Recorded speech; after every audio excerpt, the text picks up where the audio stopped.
அந்த ஃபர்ஸ்ட் சீன்லயே வந்து அவன் பிறக்கிறதே வந்து எங்க கார்ல பிறந்தாலும் அதுல சைரன் இருக்கும். 4 சைடு பார்க்கும்போது அவனை டிஃபைன் பண்றது அதெல்லாம் இதெல்லாம் நான் பார்த்தேன். வேர்டிங்ஸ் டிஃபைன் பண்ணும். அடுத்தது பார்த்தா இங்க வந்து இவன் எமர்ஜ் ஆகிட்டு இருப்பான். அங்க ஒரு சைடு அவன் வந்து வேற இதுல போயிட்டு இருந்தா, இங்க இவனும் சும்மா இல்ல, இன்னும் வேற லெவல்ல எமர்ஜ் ஆகி ஒரு இதுல அப்படியே வந்துட்டு இருப்பான். ஆனா ஹீரோவோட ஃபர்ஸ்ட் க்ரோத்து காட்டிட்டு இது காட்டினா நல்லா இருக்காதுன்னு தோணுது. ஏன்னா எல்லாருமே ஸ்டார்டிங் உட்காந்துருக்கிறது என்ன, அந்த சின்ன அந்த வடத்துடுறது சீன்ல இருக்கு ஸ்டார்டிங்ல, அந்த லட்டு தருறதா, ஆமா அதெல்லாமே வந்து ஹீரோவை தான் நினைச்சு உட்காந்துருப்பாங்க. ஆனா அது இல்ல சீன் இல்ல ஆக்சுவலி. ஆனா அந்த இதை வந்து ஹீரோ தான் எல்லாம் நினைச்சாங்க. எப்போ வரைக்கும்னா அவன் அந்த ஜெயில நான் ஏத்துக்கிறேன், அந்த கேஸ் நான் ஏத்துக்கிறேன்னு சொல்லிட்டு இருக்கிற வரைக்கும் என்னடா இவன் எனக்குலாம் சக்கஸாக ஃபர்ஸ்ட் டைம் தியேட்டர்ல பாக்குறப்போ ஆக்சுவலி அது எடுக்கிற டைம் அப்போ போறேன். ஆகஸ்ட் 20ல ஏதாவது ரிலீஸ் ஆச்சு, 25க்கு மேல. நான் போனது செப்டம்பர் 25க்கு மேல. இன்னும் கொஞ்ச நாள் விட்டுருந்து எடுத்திருப்பாங்க. பிளானே இல்லாம போனது. போய் பார்த்தா ஃபர்ஸ்ட் சீனே இப்படி யோசிக்கவே முடியல என்ன நடக்கும் அப்படின்ட்டு. பார்த்தா இன்னொரு பையனோட கை நியூஸ் பேப்பர்ல அவன் அரெஸ்ட் ஆகிறத இங்க இவன் படிச்சு இவன் உருவாயிட்டு இருக்கான் அப்படிங்கிற மாதிரி காட்டுறது. அவனோட ஸ்டோரி அங்க போயிட்டு இருக்கு, பேரலா இவனோட ஸ்டோரி இங்க பிகின் ஆகுது 15 இயர்ஸ்ல ஆகுறப்போ. அதுக்கப்புறம் அவனை ஆல்ரெடி அந்த ஒரு சீன் போதும் அவனை பண்றதுக்கு. அடுத்தது எப்போ வருவான் அப்படின்ட்டு இருந்தது. அவனை காட்டுறாங்க இன்டர்வலுக்கு ஒரு 20 மினிட்ஸ் முன்னாடி தான் காட்டுறது. அதுக்கு முன்னாடி இவனுக்கு அவ்வளோ பில்டப் தேவைப்படுது ஹீரோவுக்கு. ஆனால் இவனுக்கு சும்மாலாம் காட்டல, ஒரு ரூமே அதுக்காக டெடிக்கேட்டடாக வச்சு அவனை பற்றி எல்லாமே தெரிஞ்சு வச்சு பக்காவாக பிளான் பண்ணி. ஆனால் அவனுக்கு மீட்டே போட மாட்டானுங்க. இவன் ஜெயம் ரவி எவ்வளோ பிளான் பண்ணி அவனை இது கேட்ச் பண்ணுறானோ, அதை விட டேரக்டர் எவ்வளோ ப்ரீ பிளான்டா எல்லாத்துக்குமே இருக்கணும். ஃபர்ஸ்ட் எதை காட்டணும், எதை காட்டணும். அப்போ இன்னொரு வீடியோவில் கூட பார்த்தேன், அவங்க பேசியிருந்தாங்க. அதில் வந்து அந்த பக்கு வந்து போச்சே,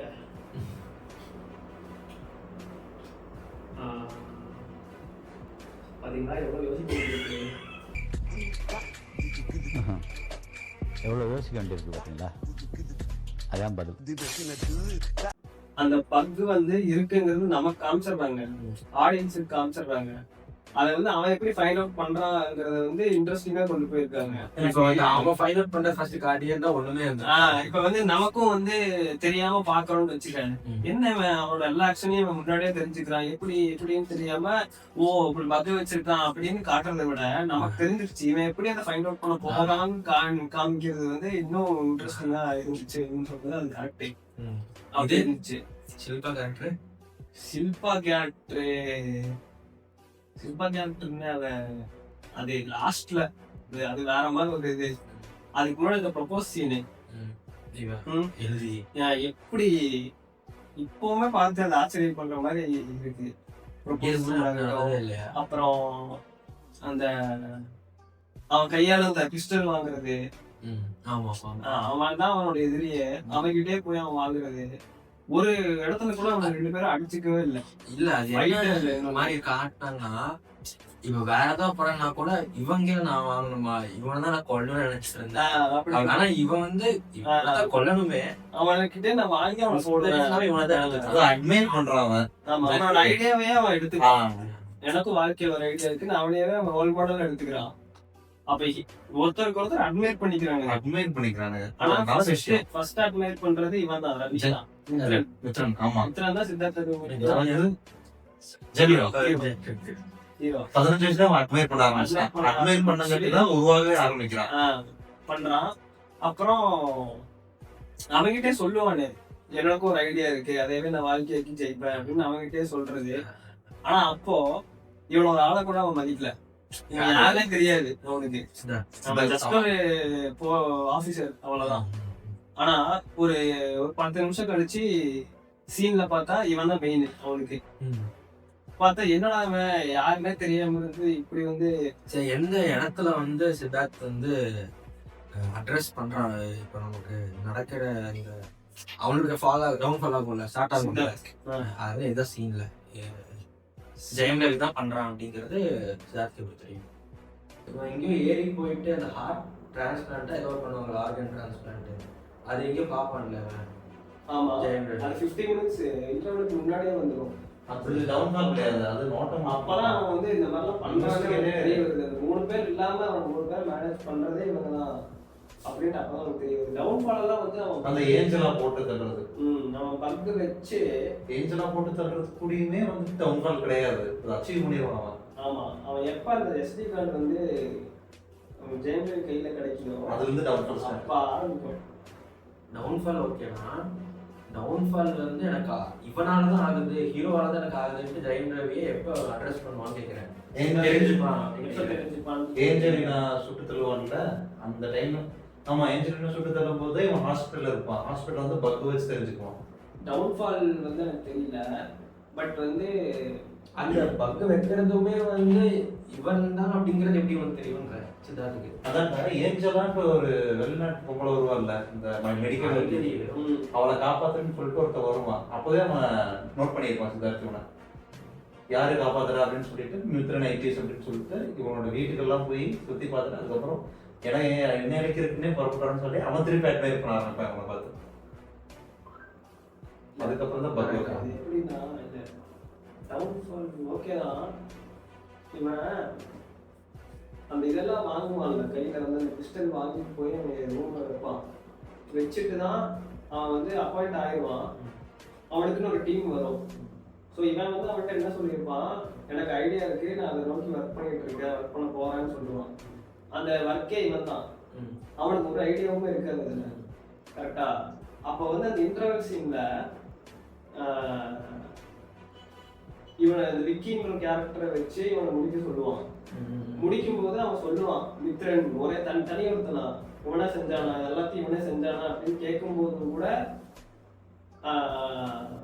அவனுக்கு தெரியாது இவன் தான் வாங்கியிருக்கான், வாங்கினவன் தான் இப்படி எல்லாம் பண்றான் அப்படின்ட்டே தெரியாது. அவன் வந்து அந்த டீடைல்ஸ் எல்லாம் சொல்லிட்டு அவன் வீட்டுக்கு போவான் பாரு. அவன் வீட்டுக்கு போய் அந்த ஒரு பின் எடுத்து மாத்தி குத்தி வைப்பான், அந்த ஃபிங்கர் பிரிண்ட் இதாயிரும். அங்க போயிட்டு அந்த பிஸ்டல் வாங்கினது அவன் அங்க இருக்கும், அதை பார்க்கும்போது தான் அவனுக்கு தெரியவே வரும், இவன் வாங்கினவன் தான் நம்மளை இப்போ இவ்வளோ இது வந்து நின்றுருக்கான் அப்படின்ட்டு. அப்போ அவன் டவுன்ஃபால் எங்க எனக்கு தெரிஞ்சு ஸ்டார்ட் ஆகுது அப்படின்னா அந்த ஃபர்ஸ்ட் இப்போ ஒவ்வொருத்தருக்கும் ஒவ்வொருத்தரும் மாறி மாறி அட்மையர் மட்டும் தான் பண்ணிட்டு இருந்திருக்காங்க. ஆமா, தோலால சொன்ன மாதிரி ரொமான்சிங் இது என்ன அந்த பேட்மேன் ஜோக்கர் கான்செப்டும் இதே மாதிரி தான் இருக்கும். அது அந்த மாதிரி தான் பேட்மேன் ஜோக்கர் முழுசா காட்டல, காமிச்சிருந்தாங்கன்னா இப்படிதான் போயிருக்கும். அப்போ வந்து இவனுக்கே தெரியாம இவனை அட்மையர் பண்ணியிருக்கான், இவனும் அவனை அட்மையர் பண்ணிட்டு இருந்திருக்கான். அது வந்து மாத்தி மாத்தி மாத்தி மாத்தி நடந்துட்டே இருக்கும். கடைசியில அவன் அரெஸ்ட் ஆவான் பாரு, அந்த SD அந்த பக்கை வந்து எடுத்துட்டு அவன் பிளான் பண்ணி அவனை கார்னர் பண்ணி முடிச்சுட்டு அவன் போய் ரவுண்ட் அப் பண்ணி இது பண்ணும்போது அந்த பக்கை ஹேண்ட் ஓவர் பண்ணுவான். ஹேண்ட் ஓவர் பண்ணிட்டும் கூட ஏதோ ஒன்று சொல்லுவானே,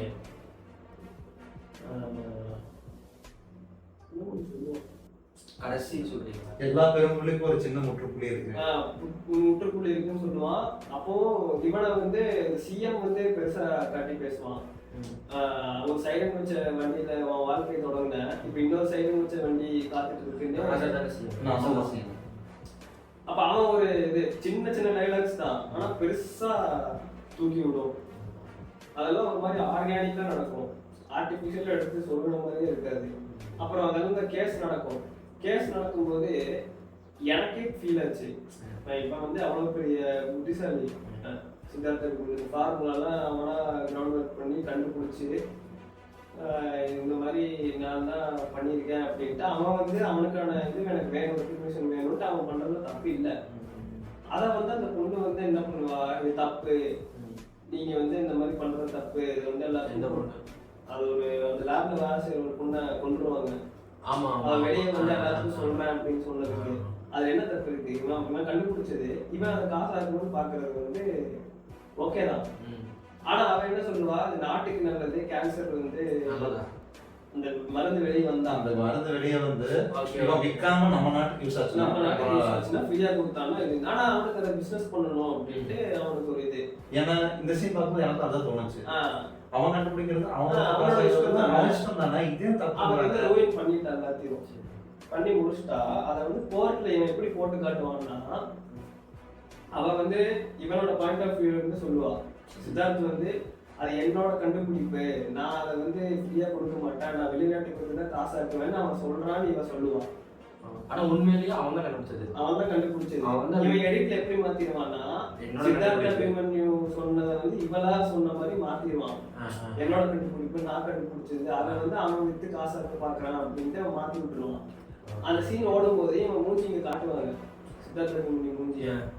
இப்ப எனக்கு பார்க்கும்போதே இவனா இப்படி நம்ம பண்ணதை இவ்வளவு இதாக்கி பண்ண நமக்கு எவ்வளவு காண்டாகும். அப்படியே உட்காந்துருப்பான் கேஷுவலா கோர்ட்ல அப்படியே உட்காந்துருப்பான், காண்டே ஆகாம உட்காந்துருப்பான். எவ்வளவு காண்டாகும் ஒரு விஷயம் நம்ம பண்ணது வந்து அந்த கோமாளி படத்துல அவன் ஜோக்கு அவன் பண்ணதுக்கே இவ்வளவு பெரிய விஷயம் காண்டாக உட்காந்துருப்பான். அப்புறம் அந்த ஜெயிலுக்குள்ள போய் கூட்டிட்டு வந்து பேசும்போது அப்பவும் அவன் அவனை புகழ்வான். இருக்குன்னா அவளுக்கு இந்த ஃபார்முலா கூட என்னன்னு தெரியாது. அவ ஏதோ சொன்னான்ட்டு, அவ ஏதோ வளர்னான்ட்டு நீ பேட்டன்ட்டே மாத்திடுறியா அப்படின்னு கேட்கும்போது, அவன் வளரல நான் தான் வளர வச்சேன் அப்படின்னு சொல்லி எடிட் பண்ணதை காட்டும்போது பிளேட்ஸ் மாத்தினு சித்தார்த் சொல்லுவான். அதுக்கு அப்பவும் இவன் அட்மைட் பண்ற மாதிரி எல்லாம் வாங்கிட்டு வந்து கற்றுக்கிட்டுதான் அப்படின்னு சொல்லுவான். ஸோ இந்த மாதிரி இவ்வளோ அவன் வந்து போலீஸா நல்லவனா இருந்தாலுமே போலீஸை விட்டு சித்தார்த்த வச்சுதான் அவனோட லைஃபே அவன் ஷேப் பண்ணி கொண்டு போயிருக்கான். அதெல்லாம் முடிச்சு சரி கிளைமேக்ஸ்ல என்னதான் இருக்கு அப்படின்னு வந்து பார்த்தா அங்க அதுக்கு மேல சம்பவம். இந்த ஜாக்கெட்டை நீ போட்டுக்கோ, உன் லைஃப் நான் தர்றேன், நீ எனக்கு வந்து இதை கொடு அப்படின்னு சொல்லி அவன் ஒரு டீலிங் பேசுறான். மித்ரன், உன் லைஃப்பும் சுருள் நான் மட்டும் கொடுத்துட்றேன், நீ ஃப்ரீயா இருக்கலாம், ஆனா எனக்கு வந்து இந்த எவிடன்ஸ் தான் வேணும் அப்படின்ட்டு அவன் கேட்டு அக்ரிமெண்ட் மாதிரி போடுறான். இவனும் வந்து ஒத்துக்கிற மாதிரி ஒத்துக்கிட்டு அந்த வெளியே வந்து நிப்பான் பாரு, ஒரு பிஜிஎம் வரும், இப்படி பார்த்துட்டு இப்படிமா நான் போட்டிருக்கேன் அப்படின்னு சொல்லிட்டு அவ்வளோ கெத்தா போவான். போயிட்டு நின்றுட்டு அப்பதான் இது இப்படி காமிச்சிட்டு போய் கெத்தா போய் நிற்பான். நிற்கும் போது இவன் காப்பாற்றி விட்டுருவான். அவன் இந்த இது இப்படி பண்ணிட்டு போய் அவன் வந்து அவன் ரெடி ஆயிட்டான். நீ என்னடா எனக்கு கொடுக்குறது லைஃபை, நான் தான் டிசைட் பண்ணோம், நீ என்ன டிசைட் பண்றது அப்படின்னு சொல்லிட்டு போய் இப்படி நிற்பான்.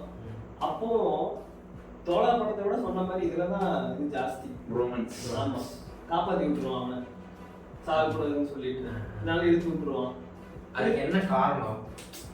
அவனுக்கு வந்து அதான் அவனுக்கு வந்து சித்தார்த் அபிமன்யு கொல்லணுங்கிறது வந்து இல்ல. அவனுக்கு அவன் ரெஸ்பெக்ட் பண்றான், அவனுக்கு வந்து ரெஸ்பெக்ட் இருக்கு, எல்லாமே ஆயிட்டான். அவனுக்கு வந்து மெயின் கோல் வந்து தப்பு நடக்காம இது பண்ணணும், கரப்ஷன் இருக்கக்கூடாது, தப்பு நடக்கக்கூடாது, குற்றங்கள் வந்து இருக்கக்கூடாதுங்கிறது. அந்த அந்த சாக்கடை இருக்கு, நாத்தம் தான் அடிக்குது, நான் ஏன் இறங்கி யாரு பண்றாங்க நான் இறங்கி செய்யறேன் அப்படின்ட்டு அவனுக்கு இருக்கிறது. அதுதான் அவனுக்கு மோட்டிவ். அந்த பர்சன் கிடையாது.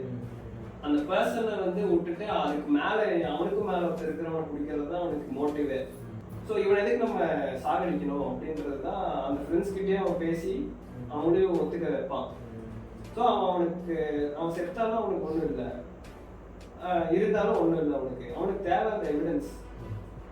ஆனால் அவன் அதுக்காக மட்டும் காப்பாற்றல, அவனை கேட்டவன் ப்ரூவ் பண்ணிட்டான். அவனும் வந்து ஓகே சரி இவனுக்கு ஒரு சான்ஸ் கொடுப்போம் அப்படிங்கிற மாதிரி இதில் வந்து அவன் தடுத்து விட்டுறான். அவங்க பார்த்தா என்னடா இவனும் சாகுற, யார் ஜெயமரவி செத்துருவானா அப்படின்னு யோசிக்கும் போது ஒரு டம்முன்னு ஒரு ஷாட்டு, ஒரு பிஜிஎம் வரும் பின்னாடி, பொண்ணோட வாய்ஸ். ஃப்ரேம்ல பார்த்தா ஷில்பா சுட்டு தள்ளி நின்றுட்டு இருப்பா, இவனை நின்றுட்டு இருப்பா. பார்த்தா அப்போ ஒரு டைலாக், காதலி சுட்டா எதிரி மடியில வரணும்னு சொல்லுவாங்கல்ல அப்படின்னு சொல்லிட்டு எவ்வளோ அழகா எதிரி ஹீரோ கடைசியில் அவன் கையில விழுந்து சாகிற மாதிரி வச்சு. ஆனா அப்பயே அவன் டைரக்டா சொல்ல மாட்டான் அந்த சிப் எங்க இருக்குன்றது இடத்துல. அப்போ பிரில்லியன்ஸ் அவனுக்கு வந்துட்டு அட்மைர் பண்றான். அதனாலதான் அவன் கூட ஒர்க் சொல்லலாம். சித்தார்த் வந்து அவன் அட்மைர் பண்ண ஆரம்பிச்சிட்டான். ஆமா, அதனால ஒர்க் சொல்லலாம். நம்மள எவனுமே இது பண்ண முடியாதவன், நம்ம வந்து இங்க நிறுத்தியிருக்கான் அப்படின்ற ஒரு இதுல வந்து அதுலதான் இன்னொரு டைலாக் வைப்பா பாரு, நாட்டுக்காகலாம் ஒண்ணும் இல்ல, நீ கேட்ட நான் கொடுத்த. ஆமா, இன்னும் ஃபுல்லா இன்னொன்னு வருமே, நீ கொடுத்த வாழ்க்கையை நான் ஏத்துக்கல, நீ கேட்ட வாழ்க்கையை நான் கொடுத்துட்டேன், நாட்டுக்காக இல்ல உனக்காக சொல்லும் போது ஒரு வரும்போது கூட